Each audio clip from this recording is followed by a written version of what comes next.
4 बोतल वोडका, काम मेरा रोज का ने भारत का भविष्य तबाह कर रखा है। हम ना एक ऐसे समाज में जीते हैं जहां लड़कों से बात करता देख जो भाई हड़काते हैं, लड़कों से बात करता देख जो भाई हड़काते हैं, वही भाई अपनी गर्लफ्रेंड के किस्से घर में हंस हंस कर सुनाते हैं। और मैं बता दूं, महिला सुरक्षा के मामले में हम आज भी चौथे नंबर पर आते हैं।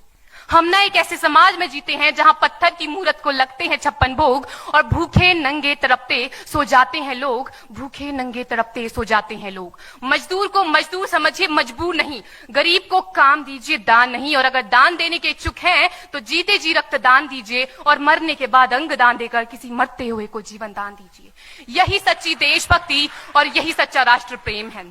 ना सरकार मेरी है, ना रब मेरा है। ना सरकार मेरी है, ना रब मेरा है, और ना ही ये बड़ा सा नाम मेरा है। बस इतनी सी बात का गुरूर है मुझे कि मैं भारत की हूं और ये भारत मेरा है और ये भारत मेरा है।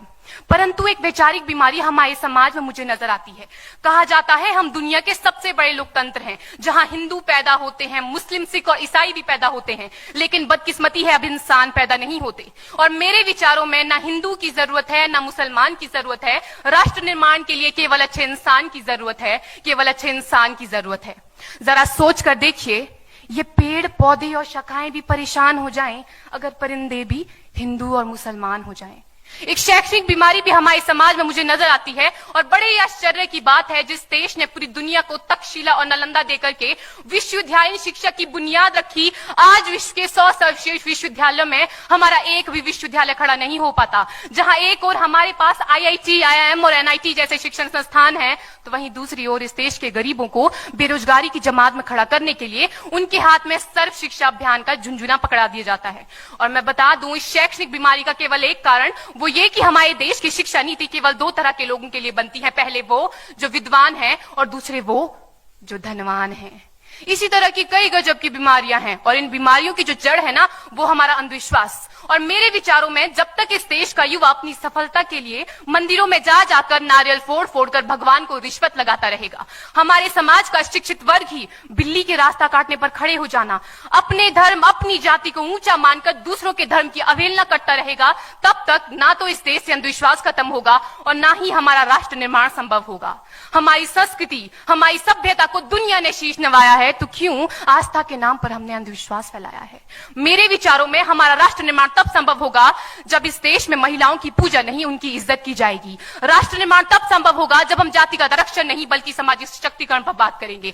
राष्ट्र निर्माण तब संभव होगा जब स्वच्छता अभियान में केवल सरकार नहीं बल्कि सड़क पर चलने वाला हर एक नागरिक हाथ बंटाएगा, स्वच्छ भारत स्वस्थ भारत को दिल से अपनाएगा। असल मायने में हमारा राष्ट्र निर्माण तब संभव होगा जब एक गरीब बच्चा मध्याह्न भोजन के नहीं बल्कि ज्ञान अर्जन के लिए सरकारी स्कूल की चौखट पर कदम रखेगा। और हमारा राष्ट्र निर्माण तब तक संभव नहीं होगा जब तक एक नागरिक नैतिक रूप से सटीन, चारित्रिक रूप से भ्रष्ट, मानसिक रूप से दिवालिया, धार्मिक रूप से अंधा, राजनीतिक रूप से गंदा, स्वैच्छिक मान मूल्यों के आंकड़ों में जिन्न शिन्न पैपंदमयी अखंड भारत को खंड खंड करता रहेगा। तब तक हमारा राष्ट्र निर्माण संभव नहीं होगा। बड़ी बड़ी बातें नहीं, छोटी छोटी कोशिशें करनी होगी, क्योंकि ठोकर हमें पहाड़ से नहीं पत्थरों से लगा करती है।